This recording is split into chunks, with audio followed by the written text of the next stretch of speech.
Hello, welcome to another broadcast by Sister Philomena of the Weeping Prophet.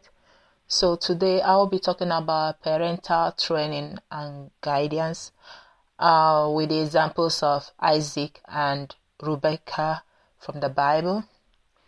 I will be examining their training of their twins, Jacob and the brother Esau.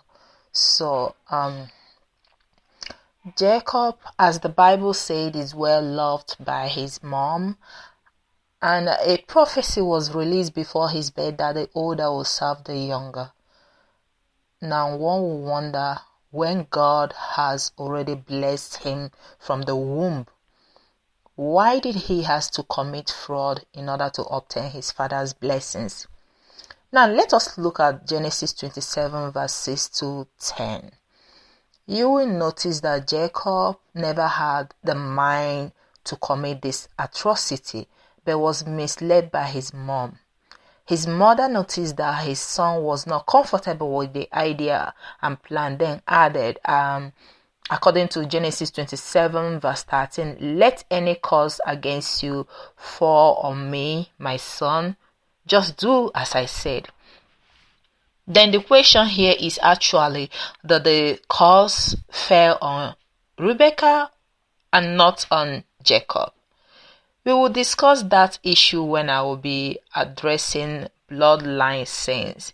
So back to the topic of today. Jacob knew that the plan was evil. Then the question should be, why did he allow his mom to convince him to steal his brother's blessing? Let me also remind you that Jacob was already known, according to the Bible, as a trickster. When you go to the book of Genesis 25 from verse 30 to 33, where he exchanged his pot of soup for the birthright of his brother. When you take a look at that incident, the reality is that his mother was in support of Jacob, as shown with this soup. Remember, his birthright he exchanged in exchange for food, and then the conclusion is that his mom wanted to make sure that his elder brother was stripped of his own father's blessings through the master plan she invented. Then at the appointed time, he took the food to his father, who could only identify through touching him or hearing him. Isaac made a sharp observation. Not minding the fact that he was blind, Isaac asked him, "How did you find it so quickly, my son?" You will see that in Genesis 27 verse 20. He answered, "The Lord your God helped me to find it." What an answer. The Lord your God. So the Lord is now only the God of Isaac and not of Jacob, meaning Jacob is already fighting with guilty conscience. He knew that he was a thief, and if his father caught him, he might cost him. But still, he saw the end of his plan. He carried on with his plans. Isaac was 100% sure that he was not Esau, but he was blind. Though he tried to prove it, but his son, who has the backing up of his mom, was too smart for the old blind man. One will ask, why did he give her the blessings when he had doubts? Why didn't he send for Jacob, since the one before him gave himself out as Esau? Isaac tried with the threats of "come closer and kiss me." He smelled his clothes without knowing that Jacob had the clothes of his brother. What are the lessons here for Christians? Let me start from the family. Parents should try hard to treat their children equally. Avoid favorite child. Even when you have one, please avoid making it too pronounced that others will feel that their parents love the other more than them. Every child is peculiar, original, irreplaceable. When you watch the abilities and the characters and the gifts of every child in your family, you will notice that they complement each other. So it was never a mistake that God put each of you together in your family, starting from the parents to the children.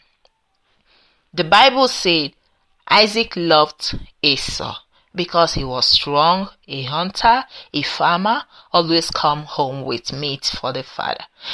And Rebecca loved Jacob because he was quiet, stays at home, and consequently learned how to cook. And that was how you will now understand the action with the soup and the birthright. When you take a look at today's family setup, you will understand that things are not actually the way it should be. The Christian families are not even left out. Let us use the example of this family in the Bible, the example of Isaac and Rebekah. Their mistakes, or rather should I say their failures. When you take a look at Genesis 27 verse 20, how did you find it so quickly, my son? And Genesis 27 verse 22, your voice sounds like Jacob, but your arms feel like Esau's arm. That was the time to know that something was wrong somewhere. So you now see why some children outfight themselves over the love and recognition from their parents. And some parents overlook that, say nothing and do nothing. You also see there are no parents in this world who will say that they don't know when their children started changing in their behaviors. Most parents detect those changes and make no noise about it. Then when you take a look at Genesis 27:13, I will now ask us, how many mothers act as cheerleaders fan or supporters club to their children? They encourage their children to do both good and the bad. How many mothers have indirectly or directly delivered their children to evil acts and thereby leading them to death? How many mothers have pushed their children to do things against their will? Even when the child will remind them that it is wrong, they will continue to encourage them to do evil, and they never stop until their children have turned to professional themselves. Then let us take a look at what Isaac said when Esau persuade him to give him any reserved blessings. Genesis 27 verse 40. You will live by your sword, but be your brother's slave. Yet when you rebel, you will break away from his control. One would then ask, what was Isaac actually up to? What was his tension when he said that? Was he actually encouraging rebels in his own family? Was he indirectly asking Esau to fight his brother and recover everything that was taken away from him? Then see what happened. The Bible says that Esau hated his brother Jacob, and Rebekah continued with her trees to cover the footprint of his son Jacob. The family plays a vital role in our society, in our continent, in our whole world.